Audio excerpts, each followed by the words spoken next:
When we fight, we win. And we will make America great again. Olá, sejam bem-vindos ao Burro e o Elefante, o podcast do Expresso e da Fundação Luso-Americana para o Desenvolvimento sobre política norte-americana. Comigo tenho o Pedro Magalhães, investigador do ICS focado em eleições e democracia. Olá, Pedro. Olá, João. E eu sou o João Maria Joné, sem estes pergaminhos, mas com uma obsessão por este tema. No nosso nono e último episódio, temos um formato especial com dois convidados muito especiais que o Pedro vai apresentar agora. São dois convidados, sim. Um deles é o Luís Nuno Rodrigues, é professor catedrático no Departamento de História do ISCTE, é doutorado em História Americana pela Universidade de Wisconsin, dirige atualmente o mestrado e o doutoramento em Estudos Internacionais no ISCTE, lecionou vários semestres como professor convidado visitante na Brown, ao abrigo de uma parceria com a Fundação Luso-Americana para o Desenvolvimento, e entre as suas áreas de investigação encontram-se a história da política externa nos Estados Unidos, as relações luso-americanas ao longo do século XX e a história do Estado Novo. Olá, Luís. Olá, bom dia, obrigado pelo convite. Obrigado por teres vindo. Temos também o Ricardo Costa. O Ricardo é diretor de informação da SIC e colunista do Expresso. Acabou de chegar dos Estados Unidos, onde esteve a acompanhar as eleições presidenciais. Já tinha estado nas de 2020, quando Biden ganhou a Trump, e também nas de 2004, quando Bush ganhou a Kerry, embora nessa altura como fellow do German Marshall Fund. O seu principal conselho aos jornalistas que seguem os Estados Unidos é pouco científico, mas muito simples. Leiam o New York Times, mas vejam sempre a Fox News. Otherwise, you won't get it. Obrigado, Ricardo. Bem-vindo. Obrigado pelo convite. Eu, se calhar, começava assim. Vocês lembram-se onde estavam no dia 6 de janeiro de 2021? E também vos queria perguntar se nessa altura, nesse dia e nos dias que se seguiram, alguma vez imaginaram que Trump, primeiro, voltaria a ser candidato e, segundo, ganharia as eleições. Ricardo. Nesse dia, eu sei onde é que estava na redação da SIC. Lembro-me que fui apanhado um pouco de surpresa, porque às vezes nós estamos a fazer outras coisas, não estamos a tratar nada das eleições americanas, e de repente, quando vi as imagens, ou seja, eu não tinha visto o contínuo que levou àquele momento, não acompanhei em direto todos aqueles momentos, o comício, etc. Portanto, fui surpreendido, obviamente, pelas imagens, mas fui mais surpreendido porque não tinha acompanhado naquele dia ou nos 2 dias antes todo aquele build-up, se quisermos. Se achava naquele momento, a resposta mais sincera é obviamente não, porque achei que o próprio Trump estava a ir longe demais ou tinha ido longe mais naquilo que lhe era normal. Se aquilo significava a morte dele política, eu tinha grandes dúvidas. A grande questão era a parte jurídica. Eu não sabia o que é que aquilo poderia ou não podia levar do ponto de vista de processos judiciais. Mas o Donald Trump é uma pessoa que politicamente não morre com facilidade. Não morre, pura e simplesmente. Só morrerá no dia em que ele quiser. Bem-vindos. E tu, Luís, o que é que achaste que ia acontecer? Lembro-me bem desse dia. Primeiro porque, enfim, não tem nada a ver com isto, mas porque estava a ser avaliado, os programas que dirijo estavam a ser avaliados pela A3S. E então foi um dia complicado e foi tudo por remoto e depois achei que nesse dia o resto do dia me ia sentar em frente à televisão, e quando ligo a televisão vejo o que é que estava a dar e pronto, e fiquei o resto do dia a acompanhar, e também, pronto, como o Ricardo disse, também fiquei convencido que era um pouco talvez a morte política de Donald Trump, sobretudo, talvez não tanto no dia, mas nos dias seguintes, quando se começou a perceber bem enfim, o seu envolvimento neste assalto à democracia, às instituições, etc. Por outro lado, isto até posso não ter pensado isto nesses dias, mas a verdade é que eu já tinha escrito isso. A verdade é que, se não olharmos apenas para o Trump, mas para o trumpismo, digamos assim, para um conjunto de fatores que tinha feito semanas antes ou 2 meses antes que quase metade dos eleitores americanos tivessem votado no Donald Trump, isso não ia desaparecer de um dia para o outro, nem com o assalto ao Capitólio. Portanto, podia não ser ele o protagonista. Podia não ser ele o protagonista, mas se olhássemos para as causas de fundo, para as raízes mais estruturais deste fenómeno, elas continuavam lá. Não iam desaparecer apenas no 6 de janeiro, mesmo que isso representasse uma momentânea perda para Trump. E claro que neste tipo de movimentos ou de partidos, ou digamos a figura do líder conta muito, mas esses tais fatores, mais essas raízes estruturais do fenómeno Trump e do trumpismo continuariam provavelmente a existir, se não até a aumentar com os acontecimentos do 6 de janeiro de 2021. Houve outra coisa, eu fiquei completamente convencido que era a morte do Trump, devo dizer, nesse dia, mas havia outra coisa de que eu estava completamente convencido e que também me enganei. Eu estava completamente convencido que Biden nunca se iria tentar apresentar como candidato do Partido Democrata, queria ser um presidente de transição, como aliás sinalizou muitas vezes. Qual era a vossa percepção? Esse para mim foi o grande erro desde sempre do Partido Democrata e que continua a ser incompreensível. Ou seja, não é incompreensível se olharmos para a natureza humana, sobretudo a natureza humana quando está no poder. Temos dezenas, centenas, milhares de exemplos, as pessoas estando no poder.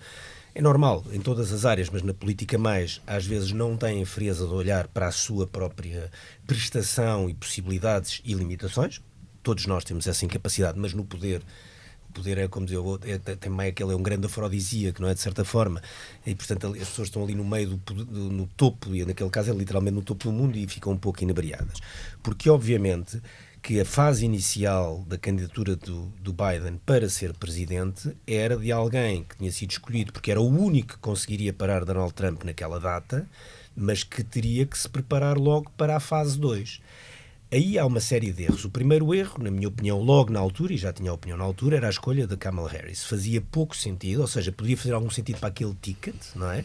O homem branco, mais velho, da Pensilvânia, da ala mais conservadora do Partido Democrata, ter que ser compensado por alguém da ala mais progressista, porque na altura ela era dessa ala, e que vinha de uma geração diferente, e ser uma mulher ainda por cima de origem, de filha de imigrantes, ou de pessoas de outros continentes, portanto, para fazer esse ticket. Mas, na verdade, para uma pessoa que na altura tinha, se não me engano, 78 anos, já não era uma escolha muito lógica, porque alguém que tem 78 anos tem que pensar, eu não estou só a escolher um ticket, eu estou a escolher quem é que me pode ficar, aliás, a presidente a meio de um mandato se me der algum piripaque. Por acaso ainda tinha 77 porque Trump bateu agora o recorde. Exatamente, presidente 77, mais velho de sempre, certo. Mas fez 78 no fim do mês. Mas a questão tinha que se levantar, nos Estados Unidos tem que se levantar, quem é que pode ser, se acontece alguma coisa, quem é que passa a presidente.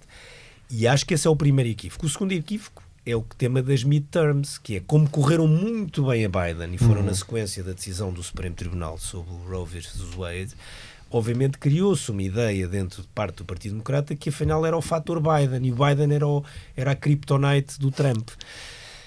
E não era, ou seja, foi... Nunca poderás provar isso. Não, claro que consigo provar.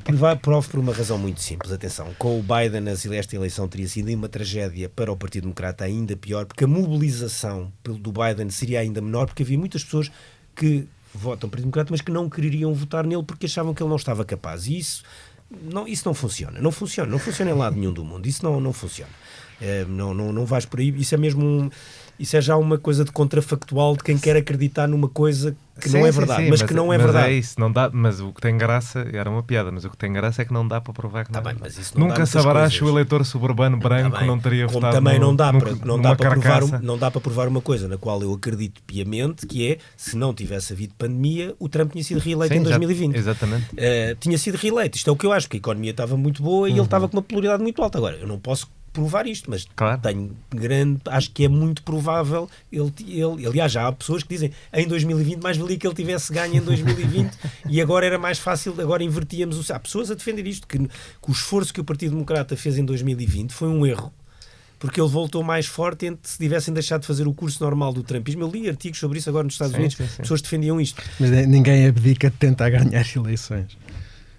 Ninguém abdica de tentar ganhar eleições. Portanto, eu acho que a sucessão de erros foi essa. Depois eu também percebo que ter feito umas primárias que fossem contra Biden era complicado.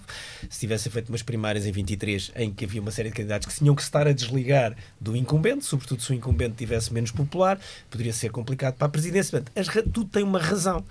Mas, na verdade, correu mal. Ele depois ficou até muito tarde na corrida, foi substituído pela única pessoa que podia, que usei essa expressão e acho que se mantém válida, que é, havia um cavalo de corrida em que o jockey foi apiado e a única pessoa que estava ali ao lado para se montar no cavalo de corrida era a Kamala, e ela saltou para o cavalo e continuou a correr, pronto. Então, era a única pessoa que encaixava ali naquela cela. O cavalo estava com os arreios todos postos e era a seguir. Só que não era o jockey mais certo. Não era, nem nunca foi.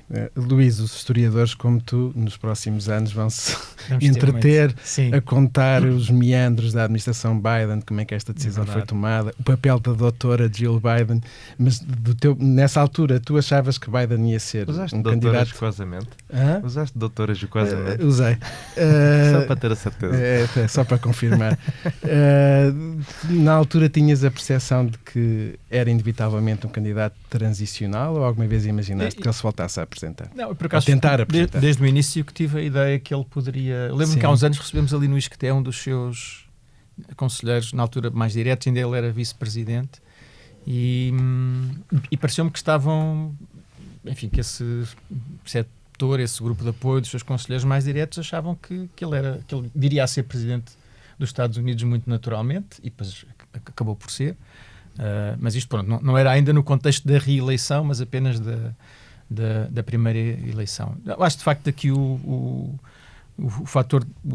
E ele anunciou que ia ser um presidente de transição, mas, de facto, acho que o fator aqui decisivo foram as midterms, aquelas eleições, portanto, a meio do mandato, que correram muito bem ao Partido Democrático. O resultado foi surpreendentemente bom. Falava-se da onda vermelha e não houve onda vermelha. Normalmente os partidos que estão no poder são castigados nas eleições de midterm. Isso não sucedeu. E achou-se que seria só continuar com mais do mesmo, não é? E isso fez tardar bastante enfim, a decisão do Biden não concorrer. De qualquer maneira, não querendo minimizar também o fenómeno, eu acho que também não, e não quero estar a mudar de assunto, mas também não podemos dar demasiado ênfase à ideia de que o Trump ganhou porque cresceu muito, não é? E porque roubou muitos eleitores ao Partido Democrático. Terá sido mais o facto desses eleitores tradicionais do Partido Democrático não terem saído para votar, não se terem sentido mobilizados para votar no dia das eleições. Acho que pronto, ainda está por provar, provavelmente se calhar houve transferência de voto, mas eu tenho aqui nas minhas notas que o Trump estava há algumas horas com 74,8 milhões e tinha tido 74,2 em 2020. Mas pensa-se que no final ele cresça mais um pouco. Para 78,5. Bom, se assim for, já é uma subida significativa, mas não se compara à descida do Partido. Há vários condados totalmente contados que provam a persuasão e um bocadinho... Tem graça porque eu passei esta eleição a dizer que era bom ter atenção às midterms, mas não excessiva, e acabou por ter exatamente o resultado das midterms. A margem de voto popular das midterms, 1.5, que na altura lá está, não foi a onda verde, a onda vermelha foi o toquezinho vermelho do Partido Republicano, acabou por ser igual ao resultado aqui, e igual também numa coisa muito curiosa, que é igual na redução nos estados seguramente azuis e no aumento nos estados seguramente republicanos, mas com os estados decisivos muito contestados na mesma. Esta eleição é uma eleição que, apesar da conversa do blowout e da vitória histórica e gigantesca de Donald Trump, é uma eleição ganha por 150 mil votos em 3 estados. Mas há aqui um ponto, atenção, a vitória é histórica por aquilo que o Pedro falou há pouco. Estamos a falar, e aí é histórica. Mas a vitória de alguém que no dia 6 de janeiro foi declarado como politicamente morto pela maior parte das pessoas, porque aquilo era uma tentativa de insurreição, não é isso. De repente, atenção, e que de repente no próprio Partido Republicano percebem pessoas como o Ron DeSantis e outros, ele não pode ser o candidato e tentam ir contra ele, que quando ele se recandidata há 2 anos, eu ainda anteontem, sexta-feira aliás, quando estava nos Estados Unidos, estava a conversar com pessoas de outras televisões que estavam lá no hotel, eles estavam em varandas espetaculares, eu estava numa varanda menos espetacular, mas no mesmo hotel, que é um hotel mais ou menos em frente a Mar-a-Lago. Estavam pessoas de outras televisões lá, que estavam lá todas, o Estado-Maior, das Fox, das NBCs, da CNN, etc. E algumas daquelas pessoas acompanhavam o Trump desde o início da candidatura dele. porque eles têm muito essa tradição, não era só pessoas que seguiram a campanha do Trump desde o primeiro dia. Mesmo, Certo. e eles diziam, nós considerávamos que estávamos com o loser. Sim. Ou seja, estávamos a achar, quando foi o anúncio, ele dizia, estava lá pouca gente, nós achávamos que não era ele o candidato do presidencial. E de repente, e eles só diziam que esse percurso, para quem é interessante, eles acompanharam o percurso do lançamento da candidatura, da recandidatura, com muito pouca gente e muito pouco entusiasmo, e a maneira como ele vai liquidando candidato após candidato do seu partido, até ficar o oficial e depois chegar, há de facto aqui um lado absolutamente histórico.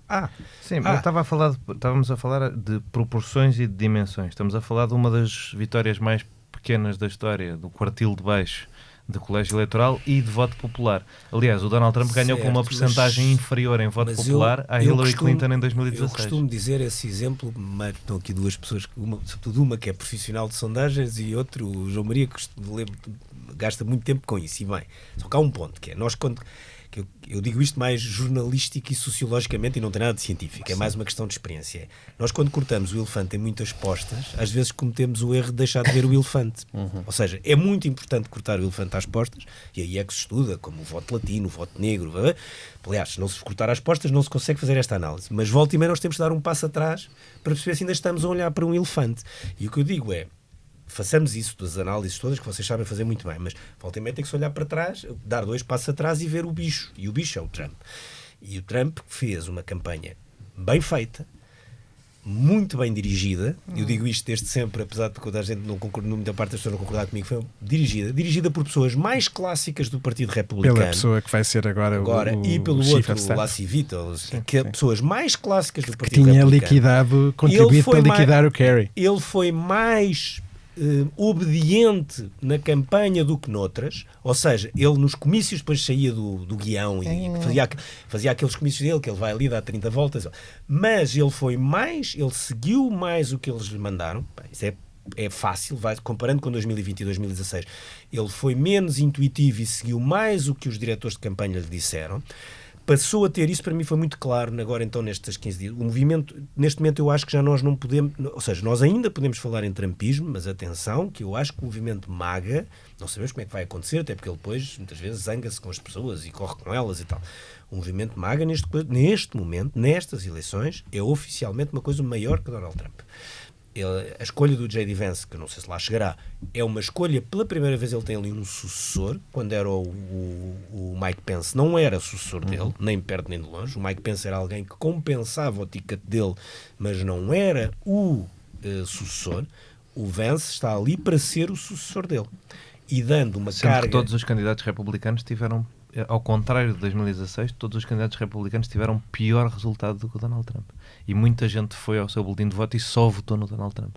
Um problema que o Partido Democrata do tempo do Obama tinha, que era as pessoas só iam votar nele e depois não votavam no Partido Democrata nas restantes eleições, o Partido Republicano teve nestas eleições em proporções épicas, tanto que está na dúvida para ganhar a Câmara dos Representantes, assim, que vai ganhar. Atenção ao J.D. Vance. Eu não sei se lhe vai correr bem, porque ele nunca esteve no poder, foi senador 2 anos, não é? Portanto, tem uma experiência muito curta. Eu não sei se ele se vai dar bem, porque ele depois... Wall Street detestam, uma boa parte do Wall Street, as Big Techs, as Big Pharmas, ele tem mais relações, ele é um tipo que está ligado a umas Big Techs, mas as outras odeiam. A Google odeia de morte, a Microsoft, portanto ele tem muitos, o old money das grandes corporações, da Bolsa, o J.D. Vance tem uma linha muito diferente, é um capitalismo completamente diferente do Trump. Portanto, eu não sei se ele vai sobreviver à máquina administrativa, depois aquela coisa do Money Talks, não sei. Mas ele tem uma capacidade política e de discurso, de entrevistas, de comícios, que atenção, eu acho que convém ter atenção ao J.D. Vance. E tem uma história para contar, a história dele. A minha grande questão era, destes resultados, como é que tu tiravas que da minha leitura dos resultados, isto é muito mais um triunfo de personalidade de Donald Trump, de conseguir superar essa coisa de que falávamos, de como é que esta pessoa com estes problemas todos conseguiu superar isto desta maneira? O percurso sim, mas no dia eleitoral claramente foi a incapacidade do Partido Democrático de mobilizar o seu eleitorado tradicional, que não foi votar naquela candidata, não saiu à rua, não é? O get out the vote não. Do ponto de vista não dos estados aconteceu. decisivos, No ela teve mais votos do que o Joe Biden em alguns estados decisivos. Não, mas Já vamos ganha ver. a Pensilvânia por Sim. 130 mil votos, o Michigan por 80 mil, o Wisconsin por 30 mil. Portanto, são 250 mil votos de vantagem, não é? Aquilo que se dizia do futuro da Europa ser decidido por um punhado de eleitores no condado da Pensilvânia é quase verdade. São 3 votos que eram são 3 estados que eram suficientes para o resultado do... Portanto, eu não estou a querer minimizar a figura do elefante, não é? E do aquilo que representa o triunfo do Partido Republicano e de facto o MAGA está a ir para além de Trump, obviamente, mas vistas as coisas depois ao pormenor, estamos a falar aqui de 3 estados decisivos e de pouco mais de 250 mil votos Claro, de vantagem. eu acho que duas coisas podem ser verdade ao mesmo tempo, Claro. sem qualquer Com problema. certeza. Pode ser verdade que esta, de facto, é uma vitória incrível, no certo sentido, de alguém que... Falámos já do 6 de janeiro, mas não falámos que é uma pessoa que foi condenada. É a primeira vez, julgo eu, o João é que sabe estas coisas todas. Eu acho que nunca nenhum candidato condenado criminalmente ganhou uma eleição. Não, o único que podia ter feito isso era o Ulysses S. Grant, mas depois não foi. Certo. E, portanto, isso é porque notável. é demasiado rápido uma carruagem. Isso é notável de muitos pontos de vista. Também não se pode esquecer que, como dizia o João, se as previsões se confirmarem, ele vai ganhar o voto popular por 1,5 ponto. Isto está na lista das 10 eleições mais competitivas da história dos Estados Unidos. Portanto, foi muito competitivo e, ao mesmo tempo, foi uma vitória. Eu achei mesmo engraçado pensar nisto, que é menos do que a Hillary Clinton. É uma margem menor de voto popular do que a Hillary Clinton em 2017. E também é verdade o que disseste, ou seja, nos estados, nos battleground, no fundo há um swing nacional que afeta todos os estados. Portanto, isto mostra que há uma força nacional comum e que nós já vamos falar um bocadinho qual é, que eu, enfim, vou já dizer, acho que é obviamente a economia, as percepções sobre a economia e a insatisfação com o governo, mas este swing notou-se menos nos estados mais competitivos, o que também fala bem da campanha dela. o que também fala de algo que o Ricardo terá observado, julgo eu de perto, que é, e que toda a gente assinalou, de facto, a campanha de Kamala no terreno, no canvassing, no porta a porta, era uma campanha muito bem montada. Eu vi isso sobretudo na Pensilvânia, em Allentown. Eu tive vários dias, dormia sempre em Allentown, então depois fui para outros sítios, mas isso é interessante porque vi 2 coisas diferentes. Certo. Uma era essa capacidade do porta a porta, dos voluntários, e há uma coisa que eu nem sabia, nunca tinha visto, mas pronto, pelo visto era tradicional, que é vêm voluntários de outros estados, ou seja, que já estão decididos, e por exemplo outros ali... países. Sim, também, mas isso vem meia dúzia de pessoas. Ali vinha muita gente de New Jersey, que é relativamente perto, de Nova York, que como eram estados já decididos, vão para lá de armas e bagagens e passam lá. Umas são pessoas que estão a receber dinheiro, por isso, outras que são pessoas que têm dinheiro, metem férias e vão para ali. E vi quer os do Trump, quer os da Kamala, mas os da Kamala, eu vi ali uns que estavam mesmo muito bem organizados, o número de sabiam quantas portas é que já tinham batido, aquilo todos os dias havia... E no próprio dia das eleições, vão porta a porta. Porta a porta. Buscar Mas as eu no pessoas. dia de eleições não vi, que já estava não posso ir votar, em Palm não pode Beach, que é um sítio bom para estar, não para fazer jornalismo. Eu não posso ir mas isso votar, é o quê? não pode porquê? Porque tenho que tomar conta das crianças. Temos aqui uma assistente social que fica, venha lá votar, que a gente E eu leva essa nos máquina vi bem feita, mas vi uma outra coisa.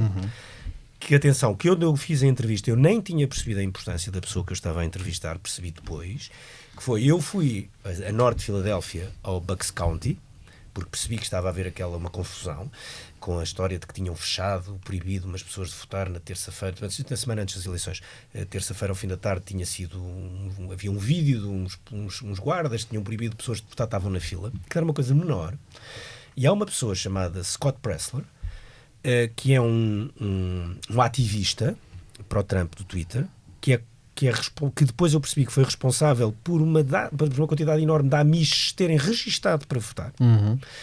E ele monta uma campanha em Bucks County a dizer estão-nos a proibir de votar. Claro que o papel do Elon Musk é superior na própria... Eles podiam votar nas máquinas? Não. Pedirem papel? Não, papel. E ele consegue uma mobilização, e isto foi sobre uma terça, portanto a quarta começou essa informação circular, e eu na quinta fui lá. E passei o dia em Bucks County, entrevistei o Pacique, estive a conversar com ele depois mais um bocado, e vi 2 coisas. Uma mobilização enorme de pessoas que apareciam para votar e que estavam a votar. Atenção, a mobilização eram daquelas, em cada 100 pessoas, 90 eram do Partido Republicano. porque era a ideia, queriam-nos impedir de votar, iam-nos roubar o voto, e aquilo estava a alastrar, era uma coisa, e eu até conversei com alguns eleitores, mas isto foi uma coisa sem grande sentido, vocês podiam vir votar na terça-feira, e estavam lá também pessoas da Câmara, mas ninguém parava na banca da Câmara, e a do Trump tinha 2 bancas e sempre gente a parar, e muito não, eu venho votar porque queriam-nos roubar o nosso voto. E depois, isso era a parte mais interessante, e a outra era, ele era uma mega estrela. As pessoas paravam todas para tirar fotografias com ele, mas estamos a falar de pessoas novas e pessoas muito mais velhas, pessoas que estão fora das redes sociais ou que não estão lá tão ativas. Ele era uma estrela absoluta. E eu depois percebi a dimensão dele nisso. E isto houve vários Scott Presslers a fazer isto, sobretudo na Pensilvânia. E aí isto para 2 coisas. Uma, o Trump conseguiu virar a história do roubaram-nos as eleições em 2020 para estão-nos a querer roubar as eleições agora. Portanto, votem. Isso será uma das explicações para uma mobilização maior em alguns estados, pessoas que foram votar, no fundo eles fizeram um caso, de qualquer caso, fosse maior ou mais pequenino, de algum problema de votação, que há sempre um sítio onde houve alguém que votou e que depois não era registado. A questão aqui e eles faziam disso sempre um caso e faziam de maneira a que chegasse a milhares e milhares de pessoas que não tinham nada a ver com aquilo e elas fossem votar. Mas em eleições e a outra era, curtas tinham estes ativistas digitais, mesmo para terminar este raciocínio, que é nesta parte da internet, já não sei se é 3.0, se o que é que lhe podemos chamar, ultra fragmentada e de muita produção de conteúdo próprio, os republicanos estão claramente à frente, mas claramente à frente.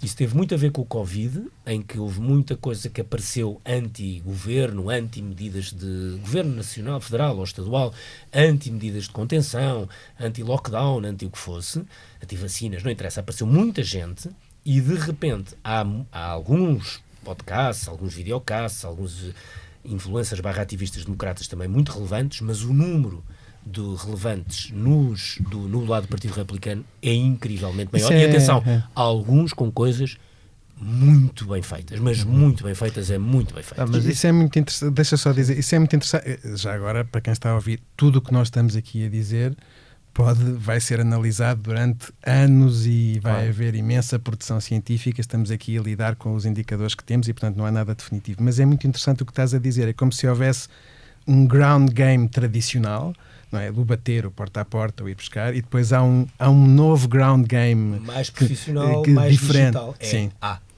Atenção, e os democratas também o fazem, mas o que eu notei, sobretudo na Pensilvânia, porque depois na Flórida não era tão relevante, e na Pensilvânia eu tive, portanto, em Allentown, tive depois em Bucks County, muito perto de Filadélfia, depois estive em Bethlehem, que era a sede da siderurgia, a sede onde o Trump ganhou, porque em Allentown ganhou a Kamala, pronto, e deu para passarmos, nós fizemos várias coisas, tivemos também com os latinos, embora aí os latinos eram mais para o Kamala, mas no caso de Bucks County, isso foi muito evidente, consegui ver, tive lá um dia inteiro, era pessoas que estavam a votar ali loucamente na quinta-feira, e aquilo só ia fechar a votação sexta, a votação early voting, não é?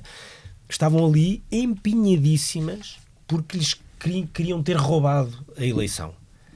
E estavam ali empenhadíssimas porque um ativista digital lhes tinha passado essa fake news. Estava, não era bem fake news, ele partiu de um acontecimento que era verdadeiro, mas que era insignificante, e cavalgou, transformando num grande caso para toda a Pensilvânia e para o país. Sim. Atenção, houve agradecimentos ao Scott Presler na noite da vitória. Eu aproveitando isso, porque não falámos muito disso, da minha experiência na Convenção Democrata, mas uma das coisas que eu vi lá fala um bocadinho desta diferença de que o Ricardo fala. Havia na Convenção Democrata um foco muito grande nos influencers próximos do Partido Democrata. E havia uma sala de influencers, e eu, como em muitas salas, entrei lá sem perceberem bem que eu não podia estar lá, mas estive atento e a perceber.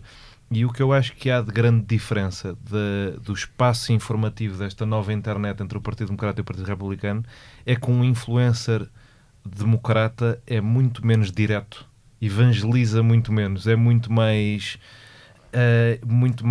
nuanceado, critica muito mais o Partido Democrata. Às vezes os influencers de esquerda estão mais as maiores páginas de esquerda estão mais numa de criticar a gestão da faixa de Gaza do que de dizer bem do que a administração faz a nível económico, e os influencers republicanos não estão focados em tudo o que o partido faz é bom e nada do que o partido faz é mau.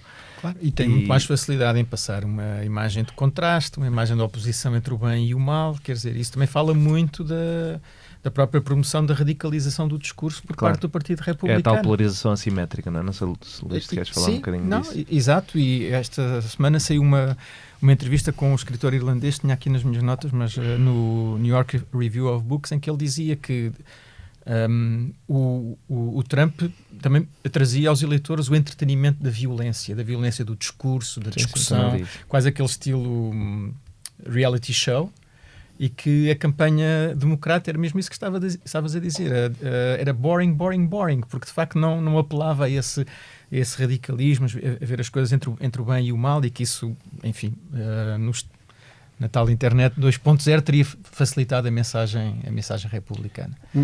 Sim. Não, e é só, quer dizer, nós passamos muito tempo a falar de Trump, como é normal, penso, e acontece com toda a gente, mas também não podemos deixar de falar de uma força que estaria presente independentemente de quem fosse o candidato republicano e independentemente de quem fosse o candidato democrata, que era a insatisfação que as pessoas sentiam com a situação da economia, o problema da inflação. Eu devo dizer, eu já dei aqui duas previsões que fiz e que falhei redondamente, mas também me recordo que no primeiro episódio deste podcast tivemos essa discussão e falámos sobre isso, e para mim sempre foi que, enfim, uma das coisas principais seria a situação da economia, não tanto ou não apenas a economia real, mas a economia apercebida, neste sentido. Os salários reais estão há 2 anos a crescer mais com a inflação, mas a verdade é que isto demora tempo a interiorizar. Claro. E a verdade é que o impacto da inflação foi diferente em grupos sociais diferentes. E a verdade também é que a inflação foi especialmente alta em coisas que não se podem evitar, na habitação, nas compras no supermercado. E, portanto, este movimento uniforme, alguma explicação há de ter seria muito difícil para qualquer candidato republicano não ganhar, vamos dizer assim. E essa parte do uniforme que dizes é muito importante. Que as pessoas querem muito fazer a coisa neste grupo não sei o quê, mas houve um movimento uniforme em todos os condados, em todos os estados, em todos os grupos. Desde quando é que um incumbente não consegue ser reeleito? Nos tempos que correm, nos Estados Unidos, na Europa, é muito difícil a qualquer incumbente que seja ser reeleito. Foi o melhor resultado incumbente de 2024. Como? Foi o melhor resultado incumbente de 2020. Todos os partidos em 2024 perderam até agora. Foi, acho que o Financial Times tinha aquele gráfico, todos os resultados estão abaixo do zero, e está ali o pontinho vermelho americano é dos melhores resultados de um incumbente, sim. Bem, isto terá sido exatamente importante. Os dois fatores que encontrei como mais importantes no terreno, repito, não é agora com base nas sondagens, nos resultados ou nos estudos pós-eleitorais, foram duas coisas. Uma, a economia, no sentido mais, se quisermos, básico, no sentido do dia-a-dia, o preço das mercearias, da ida à mercearia. E a expectativa de deflação, em contraste? Ou seja, as pessoas a dizerem achavam que os preços deviam baixar. Não, era a questão do estamos a pagar. Não, aí é ao contrário. Aí é o lado do Trump, que é, e tu conheces a América. A América é muito, não é que baixar, nós queremos é ganhar mais e as coisas vão correr melhor. Eles não estão à espera que os preços baixem, eles querem ganhar mais. E a lógica a economia, no sentido de isto está muito mal, as coisas estão caras e o Trump vai pôr isto a funcionar. E isto o que é? Coisas que nós em Portugal não valorizamos. Isto é mercado de capitais, é bolsa, é Bitcoin. É Bitcoin para alguns. Não, para estas comunidades de minorias é importante esta Bitcoin, coisa da desregulação. É baixar os impostos, os negócios que vão, empresas. É o baixar impostos, é aquela coisa do sonho americano. As gorjetas não taxadas. As gorjetas não taxadas teve algum impacto. É verdade. Mas um outro fator, o fator da imigração. Certo. Atenção, eu falei com muitos imigrantes portugueses, muitos, sobretudo depois na Flórida, mesmo com muitos, e falei com muitos imigrantes latinos, quer na Pensilvânia e depois também na Flórida. E praticamente sem exceção, eram 90% e tal iam votar no Trump, e o que eles diziam era que não eram contra mais imigração, mas eram contra mais imigração ilegal, sobretudo porquê? Porque eles diziam que os atuais imigrantes, pelo menos esta é a convicção deles, tinham um welfare muito superior ao que eles tiveram. Em alguns casos isto é verdade. É verdade. Ou seja, como quem diz, eu tive anos e anos sem nenhum tipo de proteção social, passei as passas do Algarve para conseguir legalizar-me e estas pessoas agora têm apoios que nós não tivemos. Eu demorei 10, 15 anos para ter primeiro o meu green card, depois não sei o quê. Alguns tiveram que sair do país e voltar para conseguir tudo. E dizem, estas pessoas estão agora em fast track. Atenção a isto, eu encontrei isto em pessoas com estratos sociais completamente diferentes. Eu tanto conversei longamente com um português que foi durante muitos anos camionista da Pepsi até se reformar, que agora vive na Flórida, está bem, mas era camionista. E, portanto, e claramente foi do Partido Democrata há muitos anos, com pessoas, como uma pessoa, estou a falar que entrevistei publicamente, portanto, a Priscila, que é portuguesa, que foi para os Estados Unidos como jogadora de ténis de alta competição, portanto, entrou ali na universidade. E os dois tinham discursos parecidos, votavam claramente Trump, mas com percursos completamente diferentes, de quem foi para lá com uma carta de chamada, de um primo ou de uma tia que já lá estava, e de quem foi para lá, como entrou há menos anos, indo com uma bolsa de alta competição, e não têm um discurso primário anti-imigração, nem de perto nem de longe, mas dizem, eu demorei muito tempo a conseguir o que estas pessoas vão conseguir mais depressa, eles têm um apoio do welfare, há casos, contam sempre casos de pessoas que chegaram a ter que sair do país e voltar, e isso, não, Trump tem, mas isso é um ponto que às vezes e que acontece muito em política, que é, no Trump acontece vezes 100, que é, ele está a tocar às vezes no botão de uma forma brutal, que puxa, sei lá, não sei, 5 ou 10% das pessoas que estão ali e querem atirar os imigrantes ao mar, mas está a chegar a uma multidão vasta que não quer isso, mas que tem um sentimento... Foi exatamente o que a Mafalda disse aqui no primeiro programa, quando ela falava esta história dos haitianos que comem cães, isto para nós parece... mas para muita gente não é exatamente isso. É verdade. É uma preocupação com o tema. É como se houvesse, nós estamos a olhar para o rio, mas depois há um lençol freático lá em baixo. Percebes o que eu estou a dizer? E nós já estamos a olhar para o rio. E o rio é agitado, é excessivo, é agressivo, é meio maluco. Mas o lençol freático está lá e corre. E há uma corrente grande no lençol freático que diz, não, isto é maluqueira, mas há aqui uma coisa que é verdade. Historicamente foi sempre assim. Quer dizer, isso que o Ricardo acabou de contar, quer dizer, cada onda de nova imigração foi vista com desconfiança pela imediatamente anterior. Só dizer um ponto que ainda me surpreendeu mais. O Robert Kennedy Jr. Isso sim, digo, surpreendeu-me. Vi pessoas normalíssimas. Quando eu falava-lhes do Robert Kennedy, porque de repente eu estava no mesmo hotel que ele, tive a sorte de ficar. Cruzei-me com ele, com a Marjorie Taylor Greene também, que é um grande acontecimento, e com a Tulsi Gabbard. Estava lá porque o Super PAC do RFK estava lá, tinha a festa lá no último andar desse hotel. Bem, mas não interessa. Mas isto para dizer o quê? Falei com várias pessoas sobre o Kennedy.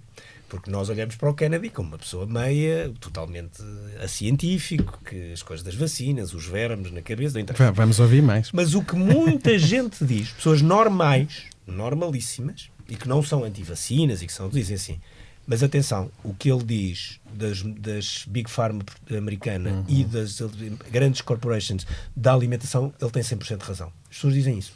Ele é a única pessoa que ataca a Big Pharma nos Estados Unidos, como o Vance, querem proibir os anúncios na televisão. Vale a pena ver programas do John Oliver sobre... Já viste? Programas do John Oliver sobre a Big Pharma nos Estados Unidos. As empresas de Big Pharma são mesmo um vilão. E, portanto, é fácil atenção, por exemplo, o J.D. Vance até tem uma teoria mais complexa para os mídia, que é, ele acha que o facto das Big Pharma poderem anunciar captura os mídia para não poderem noticiar coisas das Big Pharma. Isto é muito fácil de vender esta ideia. Eu acho que não é verdadeira, mas ele tem... Porque isso mistura o anti-vax, não é? Que é absolutamente desprovido de sentido, com uma realidade que é palpável, que é as Big Pharma serem de facto... E da comida ser uma porcaria com mais nos Estados lucros, Unidos que mais acumulam e que mais... E os americanos pagarem 10 ou 20 vezes mais por medicamentos do que nós pagamos. Esse movimento, que é um movimento ao qual eu não tinha dado importância nenhuma antes de chegar aos Estados Unidos, e que, aliás, na Pensilvânia havia várias pessoas com esses bonés na cabeça, que é o Make America Healthy Again. Os bonés eram verdes, na maior parte dos casos. Eu também encontrei em Chicago apoiantes do Robert Kennedy. Que eu achava que não tinha grande sentido. É que eu não sei qual é a percentagem, mas aquilo puxa gente. E tinhas estas pessoas, que alguns vieram do Partido Democrata, o Kennedy e a Tulsi Gabbard, estavam lá todos com o Make America Healthy Again. E o Trump falou disso na noite da vitória. Atenção, ele fala disso na noite da vitória.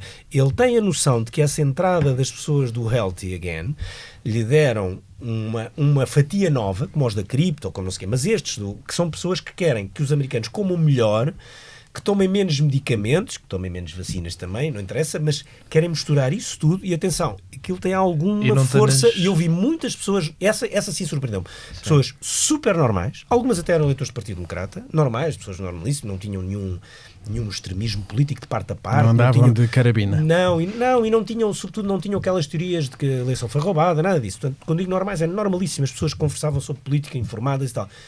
quando se falava do Kennedy, diziam sempre, qualquer coisa tinha alguma adversativa, que era, mas ele tem razão nisto, nisto e nisto. Mas ele é o único que tem coragem disto. Mas ele é o único que diz as verdades sobre a Big Pharma e sobre a alimentação. Atenção, eu não sei se ele vai durar na administração Trump, não faço a mínima ideia, não sei se se espalha ou comprido daqui a meia dúzia de meses, mas ele é mais popular do que as pessoas pensam. Não tenho dúvidas que quando o Trump ontem falou, isso é importante, eu também queria falar um bocadinho disso com o Luís, mas quando o Trump ontem falou de o Senado não querer que o Senado se metesse nas contratações para a administração dele e poder fazer o chamado recess appointment, em que o Senado não tem que confirmar pessoas da administração, uma das pessoas que está na cabeça dele quando ele diz isso, uma pessoa que não passa num Senado republicano de maioria 53-47, nem se calhar num Senado republicano de maioria 66-34, é o Robert Kennedy Jr. para o Departamento da Saúde. Portanto, eu acho que ele tem esse interesse, como fez muitas vezes no primeiro mandato, de nomear pessoas extremistas demais para passar num Senado republicano, mas que ficam lá a executar as ordens dele sem necessidade de passar por lá durante um período de tempo, o que pode ser de algum tempo. Sim. Só para voltar um pouco àquilo que eu estava há bocado a tentar dizer. Luís, eu queria fazer essa pergunta porque historicamente os imigrantes foram sempre do partido progressista, não é? Vamos pôr assim mais ou menos para tentar fazer uma corrente histórica, até se sentirem americanos, e aí são integrados no partido americano. O certo. Partido Conservador, se quisermos. Isso durante muito tempo foi o Partido Democrata, o Partido Conservador, e o Partido Republicano, o Partido Progressista dos Imigrantes. Trocou da forma mais clara a partir dos anos 60 e a partir daí tem sido assim com o Partido Republicano. Já há 20 anos os italianos americanos, os irlandeses americanos que eram claramente do Partido Democrata entraram no Partido Republicano em força e agora vemos isso com os latinos. É possível fazer esta... Eu acho que sim, acho que isso é tudo verdade e que aponta...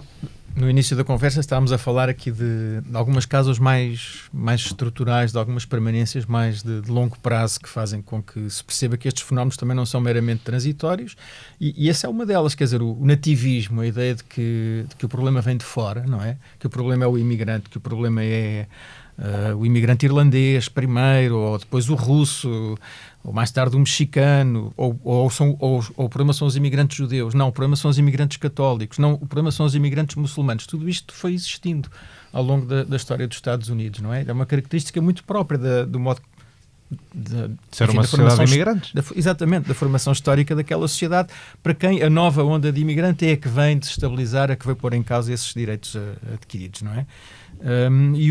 E a candidatura de Trump também foi muito clara a esse respeito, não é? Os mexicanos deviam ficar do outro lado do muro, os muçulmanos deviam ser expulsos, e isso teve um apelo claro junto do seu eleitorado. Já tinha sido há 4 anos. A proposta muito famosa das primeiras republicanas de invadir o México vai ou não acontecer? Mas eu tenho uma pequena história para contar sobre isto, que mostra que isto não é apenas uma história americana, não é?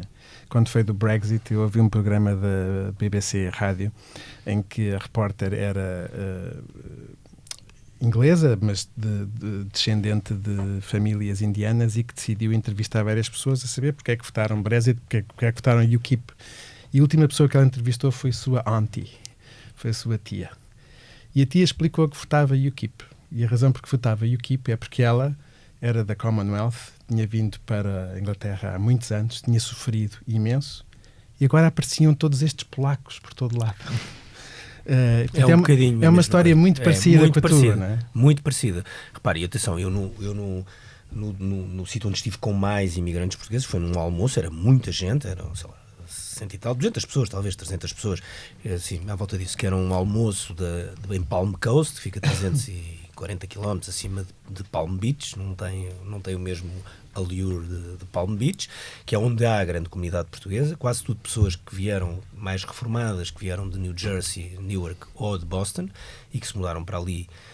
Bem, entretanto, depois há lá os filhos e por aí fora, e portanto já não é só reformados. E muitas daquelas pessoas chegaram ilegais aos Estados Unidos, outras não chegaram porque era na altura que havia as cartas de chamada, já lá tinham alguém de família, etc. E era isso que se sentia, era muita questão de... Eu lembro de um empresário que dizia, repara, eu pago X por mês pelo meu seguro de saúde e de repente, e os meus empregados também, ou eu pago a eles, não interessa, porque é do contrato, e de repente tenho, volta e meia, vem trabalhar comigo um tipo venezuelano ou cubano, e ele já tem seguro de saúde. E eu estive não sei quantos anos nos Estados Unidos sem seguro de saúde.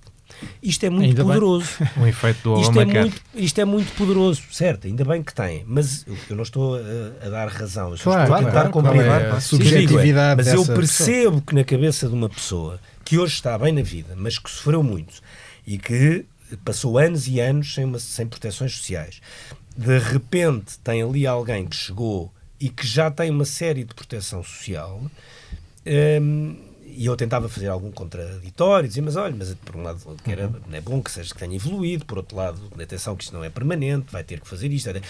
Mas eles diziam sempre, mas, e isto eu ouvi em muito lado. Atenção, isto tem muito poder. E outra coisa que eu achei que não era assim tão popular, mas é o tema das deportações. Atenção, o tema da deportação Saíram sondagens em que era mais popular do que impopular. É popular. Eu não tinha essa noção. É popular. Eles não acreditam, quer dizer, as pessoas com que eu falei, que acham que vão deportar milhões de pessoas, mas acham que tem que haver muitas deportações, para ser um sinal para os países de origem, primeiro, não é? Que é para dizer não venham. E isso normalmente tem algum efeito, não é? Assim, umas deportações, as pessoas têm algum O Obama cuidado. foi apelidado pela esquerda de Deporter-in-Chief, precisamente por achar isso importante, e ele achava mas o Obama politicamente... não fez disso uma grande bandeira, e o Trump vai fazer, ou Mais seja, ou menos. o Trump vai fazer dos aviões, das partidas, um mega acontecimento. São as duas primeiras Aí promessas, das 20 grandes promessas. A primeira é fechar a fronteira e parar a invasão dos migrantes, e a segunda é levar a cabo a mais vasta operação de deportação nas Mas o Obama são as deportou duas mais... primeiras, só depois Sim. é que vem a inflação. O Obama deportou mais Ele do que o joga Trump. também com este Sim, discurso. eu sei. E eu acho que ele vai fazer, atenção, acho que vai fazer, repito, são X milhões, não sei, acho difícil. Mas que vai levar a cabo uma grande deportação, vai. E vai fazer disso um grande acontecimento. Deixem-me levar-vos para o outro lado desta questão. Uma das coisas que se dizia ou que se pensava era que havia dois temas que iriam beneficiar os democratas. Um deles seria o tema do aborto, que poderia levar a uma maior mobilização das mulheres. Aliás, recorria-se muito às eleições intercalares como exemplo dessa situação. E o outro tema era o tema da democracia, da defesa da democracia contra, digamos, um putativo autoritário. Não sabemos exatamente como é que isto terá jogado. Às vezes as eleições são feitas de muitas coisas, de tendências contraditórias, mas isto parece não ter sido tão decisivo como muita gente julgava ou esperava. Sim, eventualmente, também não tenho a certeza porque ainda nos faltam os dados, mas se voltarmos àquela ideia de que o que é que faltou para mobilizar o eleitorado do Partido Democrático, provavelmente esses dois temas não tenham sido suficientes.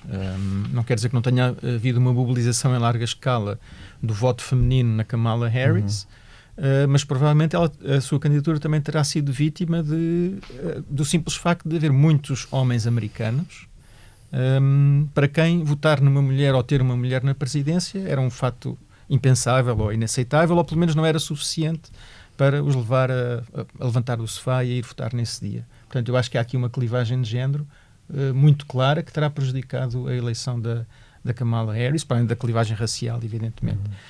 E portanto, acho que esse tema provavelmente terá pesado mais e terá sido aqui Na exit poll da CNN, quando eu a vi, achei que a teoria de que tínhamos falado aqui, ou seja, quando eu vejo democracia em primeiro e aborto em terceiro à frente da imigração, achei a teoria da campanha de Kamala Harris está concretizada.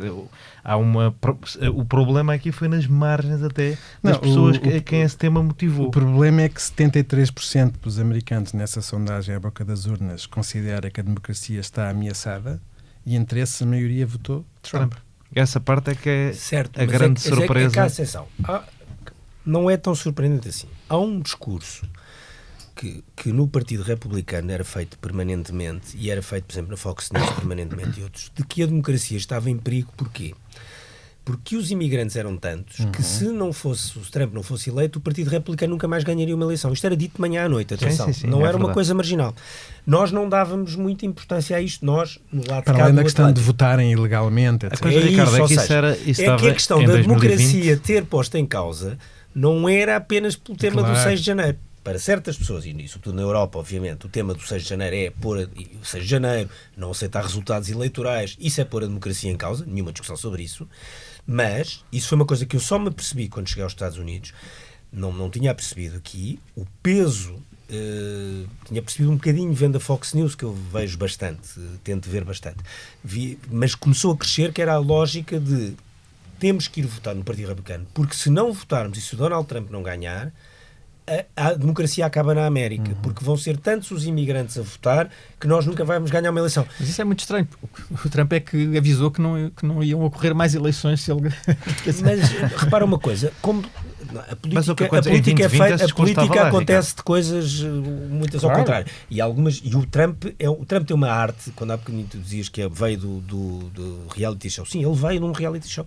Ele veio do Apprentice, mas isso dá-lhe uma qualidade, umas qualidades para a política, que muitas pessoas podem considerar defeitos, que são qualidades nada despeciadas. Uma delas é a de controlar a narrativa. Ele controla muito bem a narrativa. Repara, ele há 4 anos fez campanha contra o voto por antecipação. Sim, E agora fez campanha completamente ao contrário. Portanto, isso para ele, uma pessoa diz, ele vai ficar aqui com grandes dúvidas sobre a contradição. Ele fica com 0 dúvidas sobre a contradição. 0 dúvidas. Portanto, isso para ele não é um problema. Ele não é um problema. Vocês não acham que pessoas como nós, no sentido geral, e as pessoas que escrevem sobre política nos jornais e que comentam e tentam interpretar tudo isto, são pessoas quase por definição mal equipadas para perceber certas coisas que se passam no eleitorado americano? Acho um bocadinho, atenção, e aqui vocês, pelo menos 2, já viveram nos Estados Unidos. Eu costumo... Mas eu explico porque é que faço esta pergunta, só uma nota. Estava a ver estes dados hoje de manhã, porque comecei a pensar nisto. 20% dos americanos não consomem qualquer tipo de notícias políticas. É verdade que a maior parte deles, ou uma parte importante deles, também não vota, mas aqueles que votam, a vantagem de Trump é 26 pontos. Portanto, onde é que eu quero chegar? Quando nós ouvimos falar das notícias... E em que haver muitas notícias, a vantagem de Kamala Harris também é grande. É grande. Dos haitianos, daquelas coisas todas que nós do comício no Madison Square Garden, do Porto Rico como um monte de lixo, todas aquelas coisas que nós achamos, isto é importantíssimo, isto é um evento importante, isto vai mudar tudo, isto vai ser decisivo. Para muita gente isto não registra. Não. Mas o que registra é a mensagem muito mais genérica sobre preocupação com um tema, quem é que vai tentar resolver. Mas tu provavelmente, Pedro, ficaste... Imagina quando viveste nos Estados Unidos, eu lembro-me a primeira vez que vivi nos Estados Unidos, que foi em meados da década de 90, de ficar logo com essa ideia. Eu vivia em Madison, que era a capital do estado do Wisconsin, uma bolha, mas eu até me lembro na altura, quando vinha de férias, dizia que nunca tinha vivido numa cidade ou num estado tão socialista como o Wisconsin. Sim. Porque de facto aquele modelo do welfare funcionava impecavelmente e a cidade estava super organizada. Como? A Wisconsin Idea. Quando comecei a viajar para o norte do Wisconsin e comecei a ver aquelas comunidades que parecia que estavam fechadas sobre si mesmo quando eu saía de Columbus, Ohio. Há centenas de anos. As comunidades viviam só para si próprias. Pequenas localidades só norueguesas ou só alemãs, em que de facto as National News não eram propriamente uma coisa, quer dizer, desde que os Green Bay Packers ganhassem, e portanto fiquei logo com a ideia desse contraste. Pequenas localidades remotas onde aparentemente se vivia, quintas às vezes, nem eram bem aldeias, não é? Onde se vivia bem, mas onde a ideia do Estado, do poder político, estava muito distante. Portanto, pareciam quase pequenas comunidades independentes que mantinham as suas tradições e que viviam ali num terreno arrendado, sobre os quais nós construímos grandes narrativas passam ao lado. Sentes isso, Ricardo? Sim, ou não? Completamente. Aliás, eu escrevi um artigo no domingo, antes das eleições, no Expresso, que se chamava um barbecue em Chattanooga, a minha introdução à América Profunda, que foi em 2004, quando eu fui fellow do German Marshall Fund, que tive em Nova York, em Washington, em Chicago, em São Francisco. Ótimo, e adorei, e em Pittsburgh, mas os 2 sítios onde eu aprendi mais foi quando fiquei ali 4 dias em Chattanooga, no meio do Tennessee, sítio do Ku Klux Klan, etc., e depois no meio do Illinois, em Effingham, uma pequenina terra tipo 2 horas abaixo da Universidade de Urbana Champaign, no Illinois, no meio do Illinois, viver em casa de um polícia, no meio dos campos de milho, em casa que era uma quinta. Ele era polícia, a mulher era funcionária judicial, tinha uma filha que trabalhava no Walmart, outro no Burger King, portanto aquilo era família totalmente. Eu nesses 2 fins de semana, neste de Effingham, eu tive aquilo que eu digo que foi a minha melhor experiência sociológica nos Estados Unidos, que foi outro barbecue, com o do Law Enforcement. O barbecue do Law Enforcement foi uma mega experiência. Tivemos ali, porque os americanos, que vocês sabem, gostam muito de conversar. Não é aquela coisa à portuguesa, não conhecem, mas vêm falar. Então, o que é que vocês estão aqui a fazer? Estes europeus, eram 5 ou 6. O que é que vocês estão aqui a fazer? Há muita curiosidade. E aquilo, atenção, estávamos a falar para aí a 5 horas de carro de Chicago, 6 horas no máximo. Era o outro mundo. E essas experiências dá para essa falta de equipamento muitas vezes. Segundo ponto, por isso é que eu digo, e fui leste isso na introdução, eu digo sempre isso aqui aos nossos colegas jornalistas, vocês assinem o New York Times, morrer. Uma parte da opinião do New York Times eu acho que hoje em dia é totalmente fora do mundo. Totalmente fora do mundo. Não é toda, mas há uma parte que é muito alucinada. Muito alucinada. Tem coisas ótimas, como é óbvio, é um grande jornal, nenhuma discussão sobre isso. Mas eu digo, mas vejam a Fox. E o que eu faço é, eu quando vou a estas coisas dos Estados Unidos, eu durante uns meses assino a Fox News. Tenho aqui a app e assino. Daquilo que custa 7 euros mês, é caro. Mas mais a Fox News ou as redes locais da Fox News? Eu vejo a Fox... As local news. Vêm as duas coisas. Atenção, a Fox News, neste momento, é a segunda televisão mais vista dos Estados Unidos. Por cabo? Não. Todos, só atrás da NBC. Vê mais vista que a ABC e CBS no último trimestre. Tu adoraste descobrir a OAN, ou não? De ver a OAN? Não, eu já tinha visto, eu há 4 anos já tinha visto a OAN e a Newsmax. Falaste imenso disso lá. Que são muito mais radicais que a Fox. E isto é importante, porquê? Para se perceber as narrativas. E nós muitas vezes, está tudo a falar do comediante que disse não sei o que sobre Porto Rico, mas depois, noutra pista paralela, com uma grande audiência, está-se a falar de outras coisas, ou está-se a menorizar aquilo e está-se a falar de outras. E estes controles narrativas diferentes são importantes para se perceber. Eu estava lá, eu cheguei aos Estados Unidos terça, portanto o comício de Madison Square Garden, onde o porto-riquenho tinha feito a piada. Porto-riquenho não. O americano sobre Porto Rico, e estavam-me sempre a perguntar isso nos diretos, e eu às vezes disse, mandei mensagens para cá, não me perguntem só sobre isto, porque isso não é a questão mais importante. Mas aqui não se fala de outra coisa. E eu dizia, certo, ok, eu estou aqui como repórter no terreno, não estou como diretor, estou no repórter, tenho que obedecer às indicações e às ordens de Lisboa, é o que é. Estás no terreno, é assim, isso é como na tropa. Agora, o que eu dizia é, atenção, que este tema não tem a importância que vocês julgam. Não tem essa importância. Eu dizia isso, ok, é um tema complicado, tanto que o Partido Republicano teve que se desligar, a campanha do Trump teve que fazer um comunicado a dizer que não tinha nada a ver com aquilo. E o Rick Scott entrou ali um bocadinho. Portanto, eles tiveram que vir corrigir. Mas a Megyn Kelly deu uma pancada brutal na campanha do Trump, a própria Megyn Kelly. Mas esse incidente serviu para que os coordenadores da campanha do Trump acabassem por reafirmar o seu controle sobre a campanha. Isso foi um momento de perturbação em que o J.D. Vance e as pessoas à volta dele tiveram demasiada influência, e agora a nova Chief of Staff reafirmou o poder. Mas o que é curioso do que sai dessa notícia é que essa malta do controle da campanha, a nova chefe de gabinete, avalia o set do comediante, retira uma frase em que ele chama... Slut. Pior. Isto vai com um P. A Kamala Harris, retira isso, mas deixa ficar aquela. Portanto, isto para tocar na coisa dos dog whistles que o Ricardo estava a falar, eu acho que também interessa. Aquele comediante tem um set conhecido, interessa também tocar nestes pontos.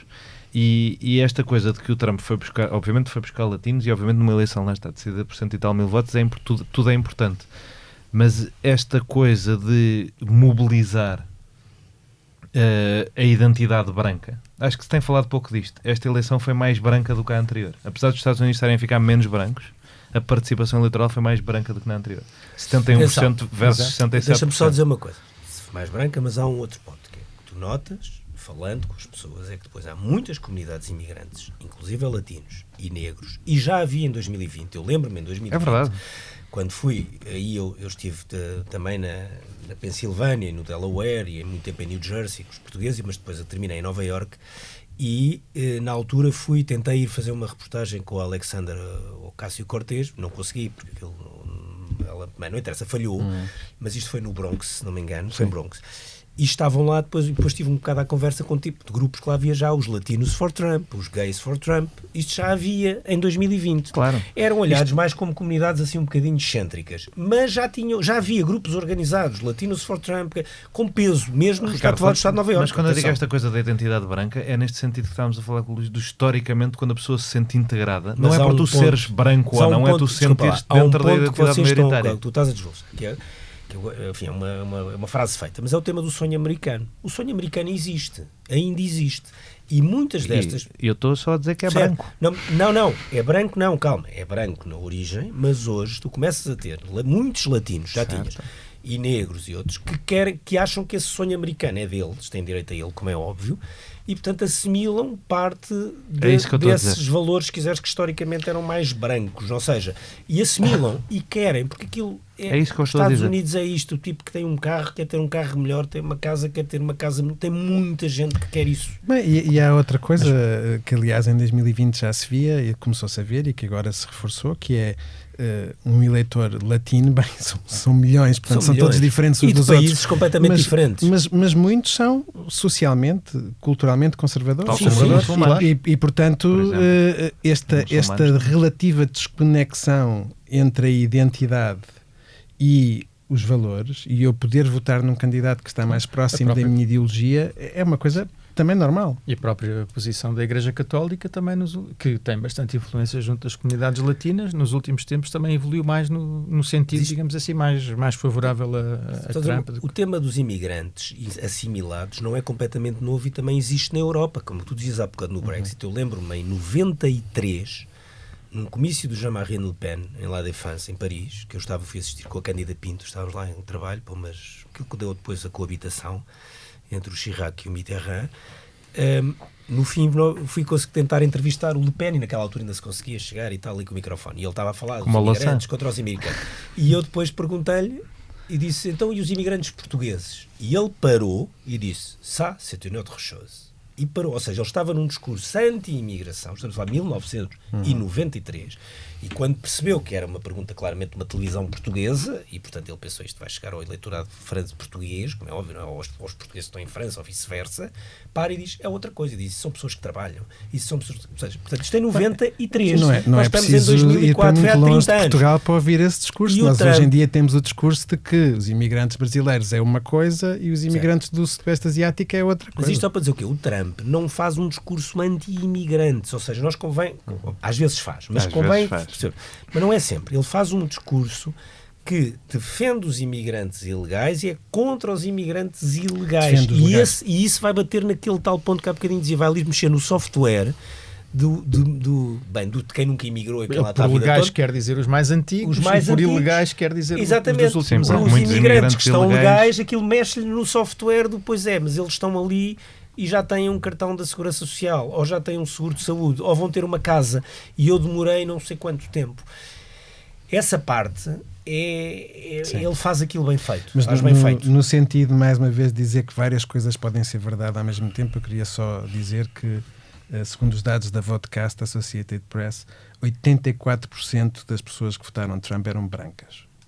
Portanto, com isto quer dizer, as coligações mudam e atraem-se mais ou menos diferentes grupos, mas a coligação... E nós fazemos esta coisa de tentar dizer, desculpa Luís, tentar dizer que agora percebi a América e vou a todas as coisas que explicam o trumpismo, quando se fosse um ponto para a esquerda tinha ganho a Kamala Harris e não havia nada desta conversa, não é? Eu estou de acordo, quer dizer, a questão da economia, da inflação, daquilo que já falámos, e a clivagem racial e a clivagem de género são decisivas, mesmo tendo em conta todos os particularismos de 50 eleições diferentes, mas se quisermos olhar para o seu todo, esses são os três fatores aqui decisivos: a dificuldade de reeleger um incumbente, a dificuldade em votar numa candidata que seja mulher e esta percentagem de voto branco na figura do Trump. Posso aproveitar termos um americanista para fazer uma pergunta mesmo nerd? Luís, a última pessoa que foi eleita 2 vezes... Isso é parte do trivia já? Sim, não, é mais ou menos. A última pessoa que foi eleita 2 vezes em duas ocasiões diferentes, o Grover Cleveland, era uma pessoa do Partido Democrata. Acho que mais ninguém foi, não é? Exatamente. Era uma pessoa do Partido Democrata que quebrava com muitas tradições do Partido Democrata. Porque focava-se em problemas que o Partido Republicano tinha estruturais de ser o partido dominante no sistema, que é um bocadinho as condições em que o Partido Democrata está neste momento, concordar, no século XXI é o partido dominante do sistema, o partido tendencialmente maioritário, em que é raro não ser maioritário, e agarrou-se ao tema da corrupção, agarrou-se ao tema clássico do Partido Democrata, do Partido Republicano, do Gold Standard, de uma certa estabilidade económica, e reinventou o Partido Democrata para deixar de ser só um partido conservador, mas também poder incluir liberais urbanos, profissionais liberais, e começou um processo que eu diria que acaba no Franklin Delano Roosevelt e na troca dos partidos. O Franklin Delano Roosevelt, 40 ou 50 anos antes, como o primo dele, Theodore Roosevelt, teria sido provavelmente um republicano por perfil social, mas já é um democrata. Neste sentido, dirias que a personalidade de Donald Trump, a maneira como entra, como está a tentar transformar o Partido Republicano num partido de classe trabalhadora, não é também um realinhamento desse tipo, em que no futuro o próximo Partido Republicano que vamos ver é um Partido Republicano muito mais sociologicamente parecido com o que era o Partido Democrata, com mais Joe Bidens, digamos, mais middle class Joes, e se calhar o Partido Democrata um partido dos subúrbios, das pessoas com curso superior, e se essa troca, sendo má para o Partido Democrata neste momento, eleitoralmente, não é uma troca mais vantajosa no futuro, quando não existir a personalidade de Donald Trump para mobilizar desta maneira o eleitorado?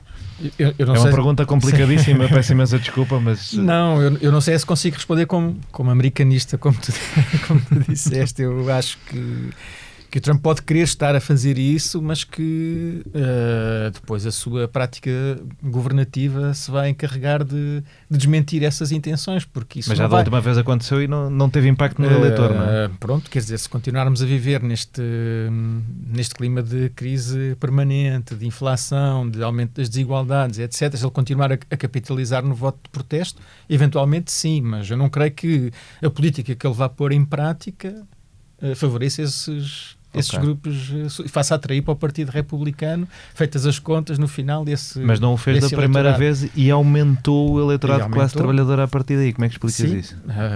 Porque de alguma maneira esse eleitorado de classe trabalhadora, houve aí outros fatores em jogo que claramente o levaram a votar no Partido Republicano e não no Partido Democrático. Aqueles provavelmente que temos vindo a falar aqui. Imigração.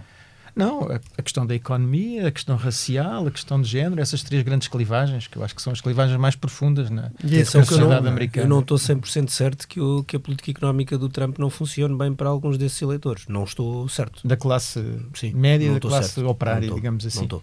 Não estou certo. Ou seja, não sou economista, portanto, sei o suficiente para perceber que há medidas que são, obviamente, inflacionárias, mas eu não punha isso, que não dava isso como certo, não dava. Depois há um lado aspiracional que é sempre importante em economia e em política, não é? Aqui, por exemplo, aquilo que se chama o cavaquismo. O cavaquismo teve um lado muito aspiracional. Havia muita gente que tem sido 2 vezes 50% dos votos, no falar das legislativas, que era um lado de... tudo bem que aquilo cruzou com o momento em que estávamos a entrar na Europa. Sim. E Portugal estava a mudar brutalmente. Foi a maior mudança que houve em Portugal do ponto de vista estrutural, etc. Nenhuma dúvida sobre isso.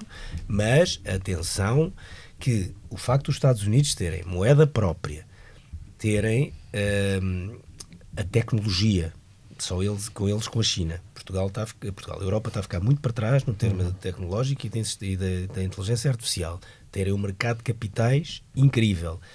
Terem muita população, ou seja, porque apesar de ele fazer este discurso contra a imigração, os Estados Unidos são um país que não para de ter mais gente. Eles têm tudo para continuar a ser uma grande potência económica. E eu não punha como de lado a hipótese de correr bem ao Trump do ponto de vista económico e de haver uma série de áreas, agora estou a falar de segmentos da população, que de repente acha que vive melhor ou vive mesmo melhor. E ainda há a especulação importante a fazer sobre o que é que será a administração, porque, como dizia o Pedro, a indicação da chefe de gabinete é boa. O Bill Kristol está pessimista, diz que é para disfarçar, que é uma pessoa para dar toquezinhos na cabeça dos republicanos do establishment, enquanto os malucos estão à volta a fazer, o Stephen Miller e não sei o quê, estão à volta a fazer as políticas destrutivas da administração Trump. Mas a especulação para cargos relevantes como secretário de Estado e secretário do Tesouro são pessoas competentes. Há também incompetentes lá no meio, nos nomes especulados. E este sinal que o Donald Trump deu de não querer aprovações no Senado é um péssimo sinal. Mas é possível que no campo da economia a coisa não corra de facto. Até porque quase todas as pessoas que são especuladas para o Tesouro são contra a política de tarifas e as medidas mais destrutivas que o Donald Trump propôs, e a verdade é que da última vez ele não conseguiu aplicar muitas das coisas que quis, com maiorias muito saudáveis, muito mais saudáveis do que desta vez na Câmara dos Representantes e no Senado. Não conseguiu aplicar uma data de coisas que quis. Sinceramente, aí acho que há a mesma diferença, que é, eu acho que o Donald Trump agora, isto é um acho, não passa mesmo no acho. Atenção, ele como só tem um mandato, ele já teve um, não é? Agora tem outro. Ele vai escolher uma equipa que é uma equipa que vai fazer o que ele quer, aquilo que são as políticas principais dele, e vai tentar fazê-lo muito rapidamente. Até porque no mandato anterior passou demasiado tempo a escolher pessoas com as quais teve de lutar e que teve de pôr fora e que os quais teve conflitos. Mas ele vai sempre lutar com as pessoas. Mesmo com as pessoas que ele escolhe e que são próximas dele. Era o que o Ricardo dizia sobre o Robert Kennedy desaparecer daqui a 6 meses. Eu punha dinheiro com o Elon Musk ou o Robert Kennedy e passados 6 meses ele se chateia com eles outra vez, como já se chateou com o Elon Musk. Pode, porque ele tem esse lado muito de... como quem está no Apprentice, you're fired, não é? Portanto, ele tem esse lado, ele gera assim, como se fosse a gerir uma empresa. Mas tipo, este não cumpriu rua, vem outro e tal.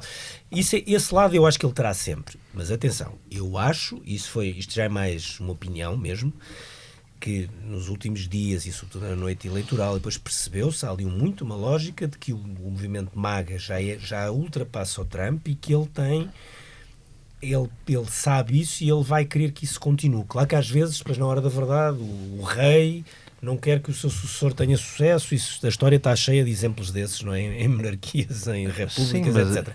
E, portanto, já eu não sei se depois os instintos dele de fazer, de que no fundo o seu sucessor não lhe possa chegar aos calcanhares, se não se sobrepõem. Mas eu acho que este tema dele aparecer com o Robert Kennedy, com o Elon Musk, com o Vance, com uma série, com o outro, o Vivek, eu nunca sei dizer o nome, o outro, que foi candidato presidencial, todos esses tipos que são pessoas muito ideológicas, e preparadas de certa forma para algumas coisas, impreparadas para outras, mas são preparadas para algumas coisas. O Elon Musk é assim uma pessoa meio deslocada, mas há muita gente que adora o Elon Musk e ele atenção, ele tem algumas das empresas mais espetaculares do mundo, mas é um gênio. Das sondagens só 34% das pessoas é que gostam dele e 50% certo, não. Mas ele chegar lá e disser que conseguiu fechar 4 departamentos e despedir 10 mil funcionários que não faziam nada, as pessoas vão bater palmas.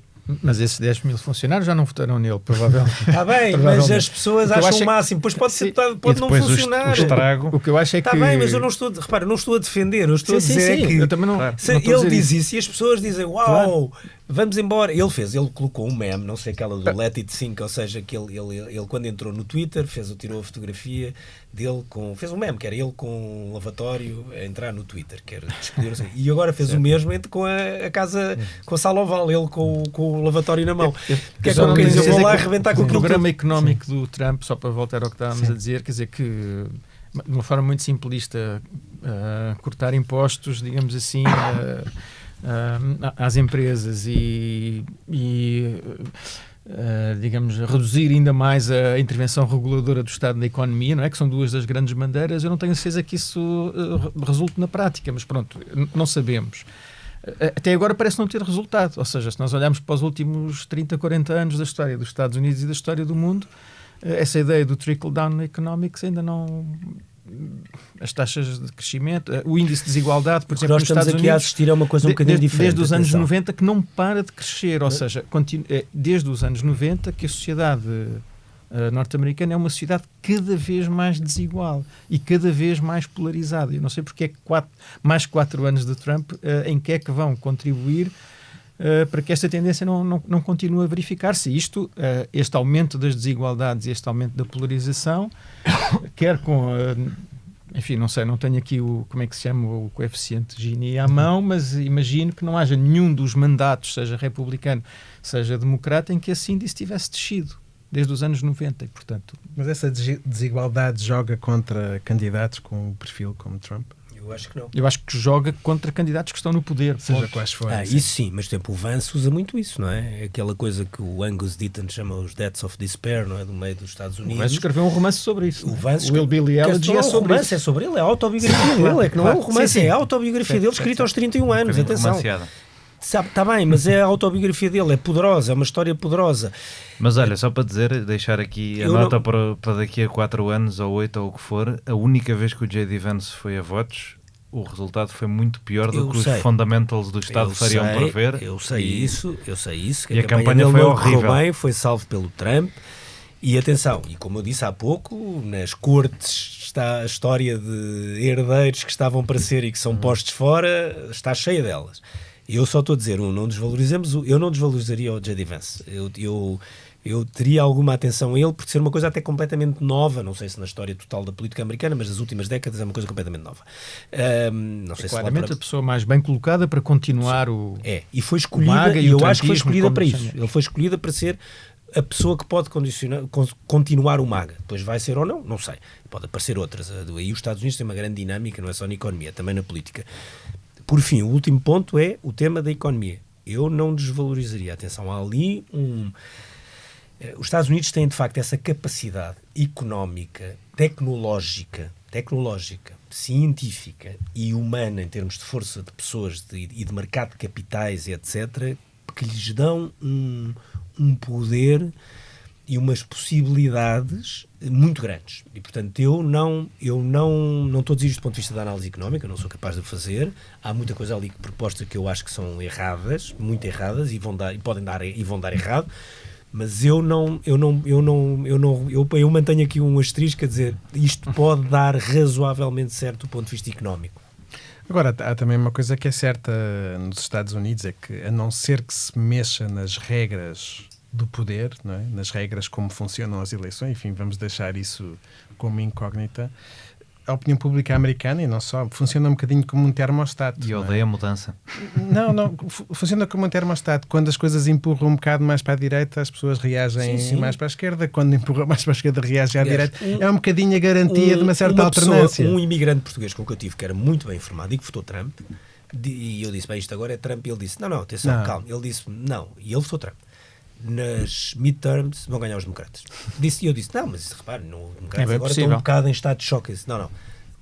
Isto mesmo, e eu disse, mas isso correu bem ao Trump. Mesmo que correu bem ao Trump, e aí está, era uma pessoa que tinha estado durante a noite sempre a jogar na bolsa, Sim. ou seja, teve sempre a jogar e a comprar e a vender coisas, e que é uma pessoa de trabalho e que está há muitos anos nos Estados Unidos e que trabalha muito e que, portanto, é o clássico imigrante português. Mas dizia, não, atenção que nas midterms vão ver, vai ganhar Eu não o sei Partido quantos, se calhar o Maria sabe quantos assentos é que vão estar em jogo daqui a 2 anos, nas midterms, mas... Todos da Câmara dos Todos Representantes não, mas do e os Senado. dos 33 do Senado, depende, 33. quer dizer, ainda vamos ter o Ohio do J.D. Vance, não, ainda tem, Portanto, claramente o Partido Republicano pode perder ou até seja, as duas o Partido câmaras, Democrata não é? tem pouquíssimos assentos em disputa nas próximas Exato, eleições do porque Senado, teve muitos agora. porque teve muitos agora, tem um mapa difícil, sem dúvida, mas estamos a falar de uma série de coisas que podem acontecer. Por exemplo, Não, é bem possível, se o Marco isso. Rubio for para a administração, fica um lugar vazio na Flórida. O J.D. Vance já vai deixar um vazio no Ohio que pode ser disputado pelo Sherrod Brown, que acaba de perder, mas que num ambiente mais positivo teria ganho. Teve uma performance espetacular relativamente ao total do Estado. Portanto, podemos já estar a falar... O Ohio tem uma regra que não é normal, que não faz uma eleição especial fora de ciclo, faz no ciclo seguinte, e portanto seria só em novembro de 26.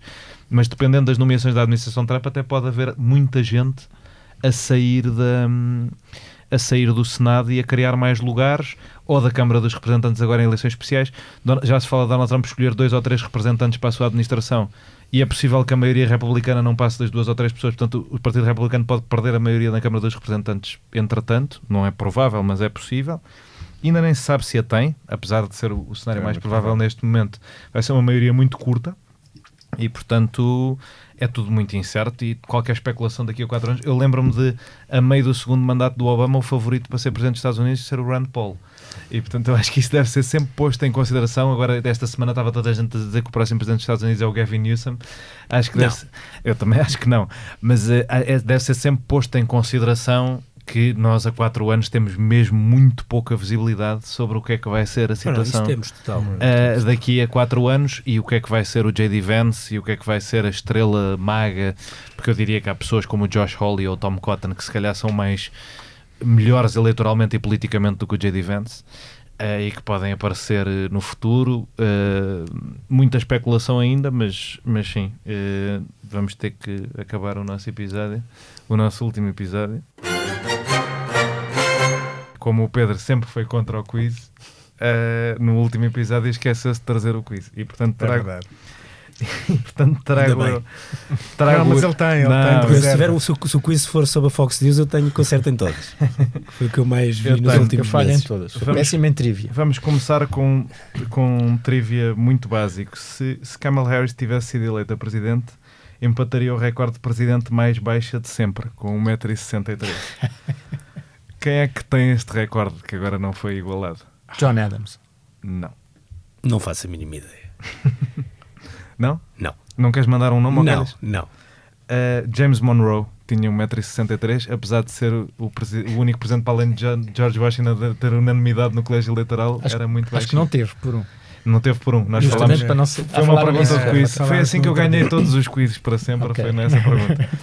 Donald Trump já agora é o terceiro mais alto de sempre. É só superado por Lyndon Baines Johnson com 1,92 e Lincoln com 1,93. Donald Trump tem 1,90. Agora, segunda pergunta. Um dos planos de Donald Trump, se a eleição não tivesse sido ganha por ele, era anular votos suficientes de estados suficientes para, na Câmara dos Representantes, a eleição ser decidida a favor dele. Qual é que foi a primeira vez em que a eleição foi decidida na Câmara dos Representantes e porquê é que isso levou à mudança da lei do colégio eleitoral? Isso foi aquela em que o Alexander Hamilton decidiu votar a favor do Thomas Jefferson, não foi? E, Isso está portanto- no musical no Hamilton. Pronto, também não ponho todas dificílimas. E portanto Certo. a eleição de que ano? Essa eleição é de, portanto, é 1804? 1800? 1800. Ok. Está certo. Não havia Fox nessa altura, portanto eu não acompanhei. O que é que aconteceu nessa eleição? Era suposto as pessoas votarem no candidato mais votado no colégio eleitoral para presidente e o segundo mais votado ficava vice-presidente. Portanto, normalmente o adversário é que ficava vice-presidente. Mas os apoiantes do Thomas Jefferson esqueceram-se de deixar de votar no Aaron Burr, vice-presidente do Thomas Jefferson, então eles empataram e tiveram que desempatar na Câmara dos Representantes. E mudaram a partir daí. O voto é separado. E mudaram, daí mudaram a lei do... Era essa a segunda parte da pergunta. Mudaram a lei do colégio eleitoral. Outra muito trivia. Desde quando é que a Casa Branca se chama Casa Branca? E Não quem é faço que ideia. foi o presidente responsável por essa alcunha? Há uma Casa Branca complicada aqui em Portugal, que é onde a linha do comboio de Évora vira para Beja e depois o comboio vai quase... É o pior comboio que há em Portugal. É em Casa Branca. É o que liga Casa Branca a Beja. Não faço ideia. Não sei. Também Não? não sei. O responsável foi o Theodore Roosevelt, na presença dele, portanto, a partir de 1901, porque achou graça chamar aquilo Casa Branca. Antes chamava-se Mansão Executiva ou Palácio do Presidente. Ótimo. Muito bem. Pronto, está feito. Acabado o burro e o elefante. Agora vou só fazer uma pergunta. Qual é o late night mais importante dos Estados Unidos? Sei lá. O apresentador. Sei lá. Tu vês vários. Pois vejo, mas não sei Quais qual é é que o tu mais vês? visto. Sei lá, vejo o Colbert, O John Oliver, vejo o John Oliver, vejo o Jon Stewart, hoje em dia já não é late night. que é o que toda a gente vê cá. O mais importante de todos, Só vês mais pessoal- visto de todos, é o Greg Gutfeld da Fox, que ninguém vê em Portugal. Eu não... De longe o mais visto. A propaganda basta-me estar no Twitter. E não falámos de política externa. E não falámos E não de falámos política de externa. Mas tiveram cá a Mas Ana Pinta falámos- semana falámos- passada. Não, mas já não, estamos não a sei. assumir o Trump, não há política externa. Sim. Já estamos a Não, assumir. não, há, é porque há hoje de que é- maneira? Há hoje de que maneira? Hoje é dia 11 de novembro e, portanto, trivia também. O que é que aconteceu há 106 anos atrás? Terminou a Primeira Guerra Mundial. É verdade. Woodrow Wilson como presidente, digamos, o começo do internacionalismo norte-americano. É verdade. E agora o primeiro... Foi há 8 anos o primeiro presidente não wilsoniano É verdade. desde essa altura. É verdade. Isso sim é relevante. Hoje vieram os dois convidados com trivia. É verdade. Ah, Menos aquele que era suposto trazer. Exatamente. Só quem tinha que trazer é que não trouxe trivia nenhum. Tinhas aí uns dados. Tinha. Podias ter escolhido uma coisa qualquer. Uma percentagem qualquer. Bem, tínhamos muito mais para dizer no burro e no elefante hoje e em geral. Mas acaba assim o nosso podcast. Pedro, foi um gosto fazer este podcast contigo. Também eu queria agradecer ao João e à Flávia e também ao Expresso terem se lembrado de me convidar. Foi um gosto estar aqui, especialmente ter a oportunidade de ter aqui todas as semanas pessoas que admiro. João, também foi um gosto fazer o podcast contigo. Grande João Martins. Ricardo, Luís, obrigado por terem Obrigado. vindo. Foi um Obrigado. gosto. Nós já não nos vemos para a semana. Pois não. Que era catchphrase agora. E pronto, obrigado a todos por terem ouvido. Foi divertido dentro do género. Podia ter corrido melhor. O Burro e o Elefante é um podcast do Expresso e da Fundação Luso-Americana para o Desenvolvimento, com sonoplastia de João Martins, vídeo de Carlos Paes, capa de Inês Brezinha, coordenação de Joana Beleza e direção de João Vieira Pereira. When we fight, we win. And we